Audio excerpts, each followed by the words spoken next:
வெற்றி அம்மா கிட்ட நேத்து நைட்டு நல்லா தூங்குனியான்னு கேட்டா, எங்கடா அவங்க அப்பா கிட்ட பொய் சொல்லி தூங்குனது தான் ஒரு மாதிரி இருந்துச்சு. நாங்களும் கிளம்பலாம்னு தான் பார்த்தோம். ஆனா அந்த பொண்ணு தான் ரொம்ப நாள் கழிச்சு எங்க அம்மா கூட இருக்கிற மாதிரி இருக்கு, போகாதீங்கன்னு சொல்லுச்சு. சரின்னு அவளுக்காக தான் ஒத்துக்கிட்டேன்னு சொல்றாங்க.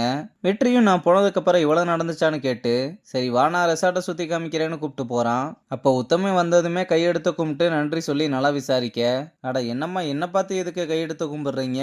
நாமெல்லாம் ஒரே ஊருக்காரங்க, உங்களுக்கு நான் செய்யாம யார் செய்ய போறான்னு கேக்குறான். அப்ப பாண்டி வந்ததா அவனை பார்த்து நல்லா விசாரிக்க, அதெல்லாம் உங்க பையன் கூட சேர்ந்து ரெசார்ட்ல வாரத்துக்கு ஒரு கேஸ் வாங்கி ஜாலியா இருக்கேன்னு சொல்றான். உடனே உத்தமே சப்போர்ட்டுக்கு வர, ஓ கிணத்து கடவுக்காரங்களாம் ஒன்று சேர்ந்துட்டீங்களாக்கும், நடத்துங்க நடத்துங்கன்னு சொல்லிட்டு போறான். இங்க ரியா ராஜன் கிட்ட என்கிட்ட ஒரு சூப்பர் ஐடியா இருக்குன்னு கெஸ்ட் எல்லாம் நம்ம ரெசார்ட்டுக்கு வர்றாங்க, சாப்பிட்றாங்க, போயிடுறாங்க. ஆனா அவங்க போகும்போது சாப்பிட்ட ஃபுட்டோட ரெசிபியை நம்ம அதை லாபியில வச்சோம்னா அவங்களுக்கு அந்த சாப்பாடு பிடிச்சிருந்தா கண்டிப்பா அதை பை பண்ணுவாங்க. அப்படி அவங்க மிஸ் பண்ணிட்டா கூட ஆன்லைன்லயே ஆர்டர் பண்ணிக்கலாம். நம்ம ரெசார்ட்டோட ரெசிபியை அவங்க வீட்லயே செஞ்சு பார்க்க முடியும். ஒருவேளை அந்த மசாலா காலி ஆயிடுச்சுன்னா மறுபடியும் ஆன்லைன்ல பை பண்ணிக்கலாம். இது மூலமா ஒரு பெரிய பிராண்டா கிரியேட் ஆக வாய்ப்பு இருக்கு. அதுக்கப்புறம் நம்ம பிரைஸ் பத்தி கவலைப்பட தேவையே இல்லைன்னு சொல்றா.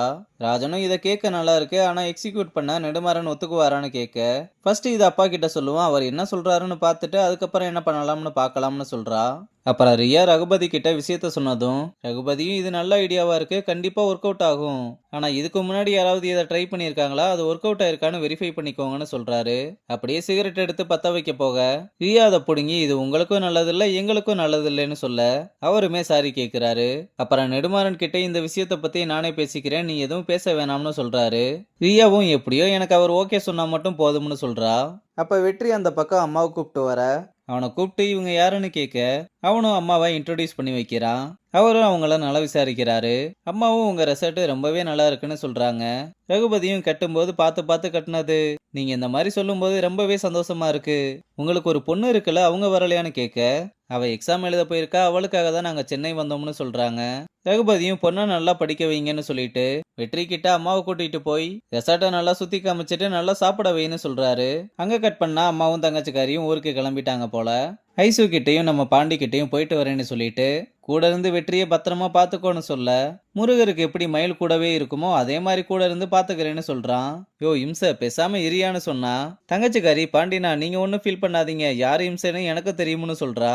வெற்றியும் அம்மா கிட்ட கேட்டுப்பாரு யார் இம்சன்னு சொல்லுவாங்கன்னு சொல்ல, மூஞ்சில கோடு வாங்கினதெல்லாம் மறந்துருச்சு போலன்னு சொன்னதும் நீங்க ஃபர்ஸ்ட் கிளம்புங்கன்னு அனுப்பி விடுறான். அவங்க போனதுமே ஐசு வெற்றி கிட்ட, அம்மாவை ஏன்டா இங்க கூப்பிட்டு வந்த, நேத்து நைட்டு எங்க அப்பா உங்களை பார்த்துட்டாரு, நானும் என் ஃப்ரெண்டோட அம்மானு சொல்லி சமாளிச்சிட்டேன்னு சொல்ல, இல்லங்க அம்மா ரெசார்ட் எல்லாம் பார்த்ததே இல்லை, அதனாலதான் சுத்தி காமிக்கலாம்னு கூப்பிட்டு வந்தேன்னு சொல்றான். உனக்கு என்ன, நான் தானே மாட்ட போறேன்னு கோவமா அங்க இருந்து கிளம்புறா. இங்க விக்கி சமைக்கும் போது வேணும்னே டம்மு டம்முன்னு சத்தம் வர்ற மாதிரி தட்டிக்கிட்டே சமைக்க ஐசுவும் இதனால கடுப்பாகி போது நிறுத்துடான்னு சொன்னா, எனக்கு எப்படி சமைக்க வருமோ அப்படிதான் என்னால சமைக்க முடியும்னு சொல்றான். வேணியும் இவன்லாம் திருந்தவே மாட்டான், நீ என்னோட இயர்போன்ஸை யூஸ் பண்ணிக்கோன்னு இயர்போன்ஸ் எடுத்து கொடுக்குறா. ஐசுவும் அப்புறம் இயர்போன்ஸை மாட்டிக்கிட்டு வேலையை ஸ்டார்ட் பண்றா.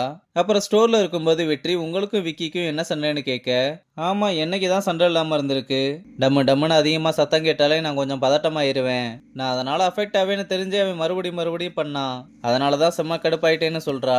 சரி இப்ப எல்லாம் வாங்கியாச்சு, எங்க சமைக்கிறதுன்னு கேட்க, அதுக்கு ஒரு சூப்பர் இடம் இருக்கு, ஆனா நீங்க அதுக்கு கெட்டப்ப மாத்தணும்னு சொல்றான். அங்க கட் பண்ணா பாய்ஸ் ஹாஸ்டலுக்கு ஐசுவ வெற்றி பையன் கெட்டப்ல கூட்டு வர, இங்க பசங்க எல்லாருமே யாரடா கூட்டு போறான்னு ஆச்சரியமா பாக்குறாங்க. ஒரு வழியா அவளை கூப்பிட்டு ரூமுக்குள்ள வந்ததும், ஏங்க நம்மளை யாரும் கண்டுபிடிச்சிருக்க மாட்டாங்களேன்னு கேட்டா, அதை பத்தியெல்லாம் எனக்கு ஒன்றும் கவலை இல்லைன்னு சொல்றா. அப்புறம் 2 பேரும் சேர்ந்து சமையல் வேலையை ஸ்டார்ட் பண்ண, நம்ம பாண்டி வந்து யாரா இந்த பையன், எனக்கு இருக்கதே ஒரு லுங்கி அதையும் இவங்கிட்ட இருக்கான்னு பிடிச்சு இழுத்தா.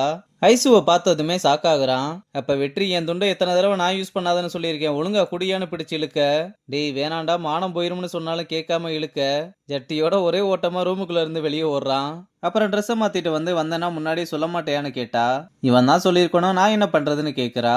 சரி என்ன 2 பேரும் காம்படிஷனுக்கு பிராக்டிஸ் பண்றீங்களான்னு கேட்டா, அதுக்கு தான் சமைக்கிறோம் டேஸ்ட் பண்ணி பாருன்னு சொல்ல, இல்ல எனக்கு வயிறு சரியில்லை நான் போய் மெஸ்ஸிலேயே சாப்பிட்டுக்கிறேன்னு சொல்லிட்டு போறான். அப்புறம் 2 பேரும் சேர்ந்து சமைச்சுக்கிட்டு இருக்கும்போது காம்படிஷன்ல அசத்திருவீங்க போலையேன்னு சொல்ல, எவ்வளவு பெரிய செஃப் கிட்ட ட்ரெயின் ஆயிருக்கேன், அசத்தாம எப்படின்னு சொல்றா. வெற்றியும் பெரிய செஃப் எல்லாம் இல்லைங்க, கொஞ்சம் மொக்க செஃப் தானே சொன்னா. டேய் நான் என் அப்பாவை சொன்னேன்னு சொல்ல, அட நானும் அவரை தாங்க சொன்னேன்னு சொல்றான். அப்புறம் சமைச்சு முடிச்சிட்டு சாப்பிட்றதுக்காக மொட்டை மாடிக்கு வந்து உட்கார நம்ம செட்டப் எப்படின்னு கேட்டா, நீ ஒன்னு மறந்துட்ட ஆனா அதை நான் எடுத்துட்டு வந்துட்டேன்னு சொல்லி சரக்கு பாட்டில கையில எடுத்து கொடுத்து இது என்னோட கிஃப்டா வச்சுக்கோன்னு சொல்லி கொடுக்குறா. வெற்றியும் இந்த மாதிரி சரக்கெல்லாம் நான் குடிச்சதே இல்லைன்னு அதை குடிச்சு பார்த்துட்டு செம்மையா இருக்குன்னு சொல்றான். ஆனா ஐசு குடிக்காம ஜூஸ் மட்டும் குடிச்சுக்கிட்டு இருக்கா. நான் இந்த காம்படிஷன்ல ஜெயிச்சிருவானான்னு கேட்டா, அதெல்லாம் ஒன்றும் கவலைப்படாதீங்க, நீங்க தான் ஜெயிப்பீங்க, ஏன்னா உங்களை ட்ரெயின் பண்ணவே அந்த மாதிரின்னு பெருமை பேசுறான். அப்ப ஐசு வாய்க்குள்ளேயே மியூசிக் போட உடனே வெற்றி ஸ்டாப் பண்ண சொல்லி பீர் பாட்டில மைக்க மாத்தி அவனே பாட்டு பாட ஆரம்பிக்கிறான். அப்புறம் ரெண்டு பேரும் ஜாலியா பேசி சிரிச்சுக்கிட்டே பொழுத ஓட்டுறாங்க. அப்புறம் வீட்டுல நெடுமாறன் ஐசு கிட்ட, பரவாயில்ல குக்கிங்கோட சேர்த்து பொய் சொல்லவும் கத்துக்கிட்ட, வந்த கெஸ்ட் யாருன்னு நான் கண்டுபிடிக்க மாட்டேன்னு நினைச்சியா, ஆனா உனக்கு இன்னும் அதுல அனுபவம் பத்தலடா, நெடுமாறனையும் முட்டாளாக்குற அளவுக்கு நீ இன்டெலிஜென்ட்டா மாறு, அப்பதான் நான் ரொம்ப சந்தோஷப்படுவேன். இத பாரு, உன் கூட ஒர்க் பண்றாங்க கொலீக்ஸ் எல்லாமே ஓகே தான், ஆனா எல்லாத்துக்குமே ஒரு லிமிட் இருக்கு, இனிமேல் நீ இந்த மாதிரி நடந்துக்க மாட்டேன்னு நான் நம்புறேன்னு சொல்லிட்டு போறான். ஐசுவும் இதனால சாக்குல இருக்க, நெடுமாறனும் போறதுக்கு முன்னாடி இனிமேல் இந்த மாதிரி கேம் விளையாடுற வேலைலாம் என்கிட்ட வேணாம்னு சொல்லிட்டு போறான். ஐசுவும் இப்படி வசமா மாட்டிட்டமேனு திரு திருன்னு முழிச்சுக்கிட்டு இருக்கதோட இந்த எபிசோட முடிச்சிருக்காங்க.